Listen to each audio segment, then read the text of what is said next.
pagi bagi Bapak Ibu Saudara yang kasih dalam Tuhan. Oleh kemurahan Tuhan, oleh kebaikannya, kita bertemu lagi dengan satu renungan firman Tuhan kelanjutan di dalam Mazmur. Sekarang pada Mazmur pasal yang ke-8 dari ayat 1 sampai 10. Tapi yang saya bacakan adalah ayat 1, 2, 4, 5, 6 yang berkata demikian. Manusia hina sebagai makhluk mulia. Untuk pemimpin biduan Mazmur lagu Gittit Mazmur Daud. Ya Tuhan, Tuhan kami, betapa mulianya namamu di seluruh bumi. Keagunganmu yang mengatasi langit dinyanyikan. Ayat 4. Jika aku melihat langit, langitmu buatan jarimu, bulan dan bintang-bintang yang kau tempatkan. Apakah manusia sehingga engkau mengingatnya? Apakah anak manusia sehingga engkau mengindahkannya? Namun engkau telah membuatnya hampir sama seperti Allah dan telah memahkotanya dengan kemuliaan dan hormat. Puji Tuhan. Dari pembacaan ini, dari ayat 1 sampai 10, ada dua yang saya ambil di sini yang perlu kita boleh perenungkan dengan satu judul manusia yang hina tetapi dibuat jadi mulia. Kalau kita baca dari ayat demi ayat, lalu kita melihat di sini Bapak Ibu Saudara, dikatakan di sana, apakah manusia, ayat 5 itu, apakah manusia sehingga Tuhan mengingatnya? Kita ini terbuat dari debu. Sebenarnya kita tidak ada arti apa-apa kalau bukan karena Tuhan.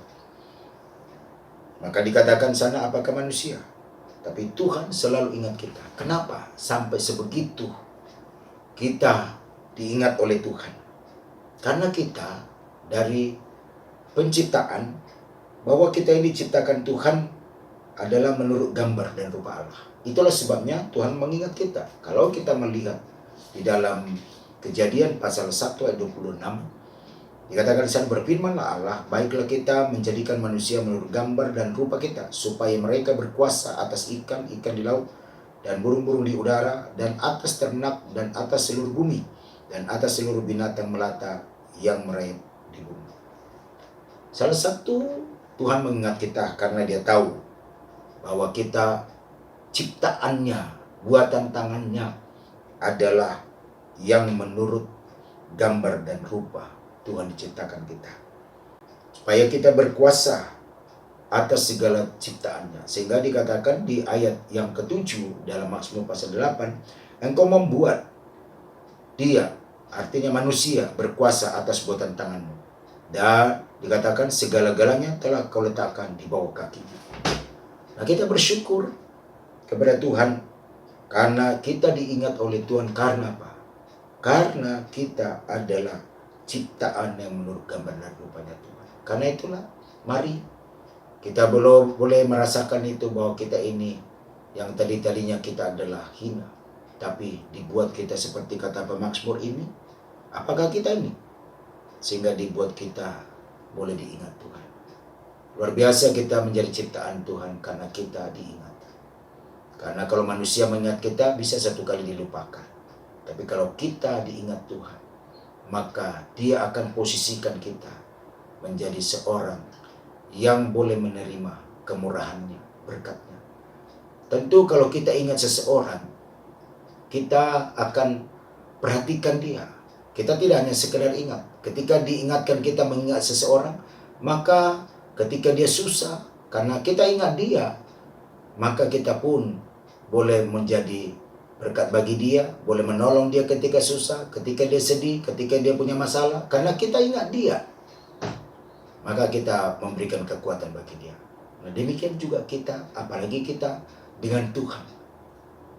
Jadi karena Dia ingat kita, Dia tidak izinkan kita mengalami sebenarnya kesulitan, mengalami sebenarnya kelemahan, mengalami sebenarnya kelesuan. Dia mau supaya kita tetap maju, boleh senantiasa, boleh serupa dengan cara dan gayanya Tuhan, untuk dapat Tuhan dipermuliakan dalam hidupnya. Nah, yang kedua kita melihat di sini, manusia itu dikatakan di sana dalam ayat yang ke-6, namun engkau membuatnya hampir sama seperti Allah, dan telah memahkotai kemuliaan dan hormat. Yang kedua, manusia itu makhluk yang mulia.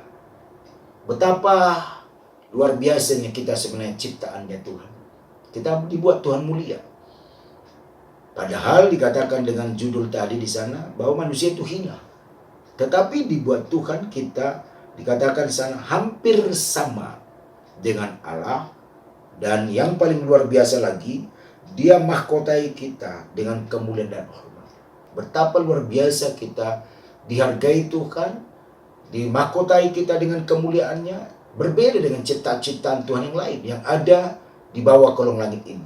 Maka dikatakan oleh Yesaya pasal 43 ayat yang keempat berkata, oleh karena engkau berharga di mataku dan mulia, aku mengasihi engkau. Jadi kita ini sangat berharga. Karena itulah Tuhan tidak inginkan kita jadi orang yang putus asa. Tuhan tidak izinkan kita orang yang jauh dari Tuhan. Kita tidak diizinkan Tuhan kita menjadi orang yang layu, yang lemah. Kita diinginkan supaya kita memiliki iman yang kuat, yang teguh. Kenapa? Karena di ayat 4 dalam Mazmur 43, kita ini berharga di mata Tuhan. Jadi ingatlah Bapak Ibu Saudara, ketika engkau punya masalah, persoalan, jangan putus asa. Karena engkau dan saya berharga di mata Tuhan. Sehina-hinanya kita di depan manusia, sekecil-kecilnya kita di depan mata manusia, tetapi di mata Tuhan, kita ini sangat berharga dan mulia. Boleh saja manusia menghina kita, boleh saja mungkin orang menyepelekan kita. Tetapi ingatlah, yang menciptakan kita bukan manusia, tapi Tuhan.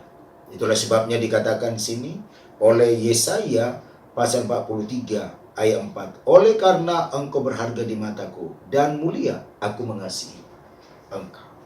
Tuhan sangat mengasihi saudara dan saya. Karena itulah majulah terus. Dikatakan sana, jangan jauh dari Tuhan. Jangan jauh, selalulah dekat dengan Tuhan. Selalulah menikmati hadiratnya, selalulah melekat dengan Tuhan. Kenapa? Karena kita adalah orang-orang yang berharga di mata Tuhan. Kalau kita jauh dari Tuhan, nah kita yang akan merasa rugi. Marilah dengan taat setia datang ke Tuhan. Katakanlah kepada dirimu, terima kasih Tuhan. Sehina-hinanya saya di mata orang, sehina-hinanya di hadapan orang lain. Tapi di hadapan Tuhan, aku ini adalah berharga. Aku ini dalam biji matamu. Aku ini mulia. Jadi jangan kecil hati, jangan minder atas dirimu. Sebab dirimu adalah berharga. Diri kita berharga di mata Tuhan. Kenapa juga?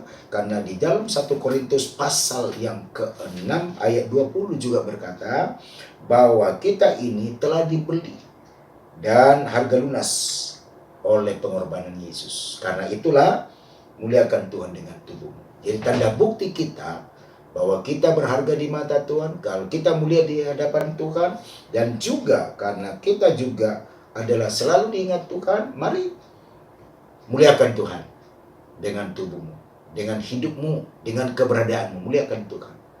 Muliakan itu dalam bahasa Yunani kafon, yaitu membawa hidup kita dekat dengan Tuhan, melekat dengan Tuhan. Karena itulah marilah kita muliakan tubuh kita. Jangan sia-siakan hidupmu, jangan sia-siakan tubuhmu. Ingatlah bahwa engkau dan saya Bapak Ibu Saudara berharga di mata Tuhan.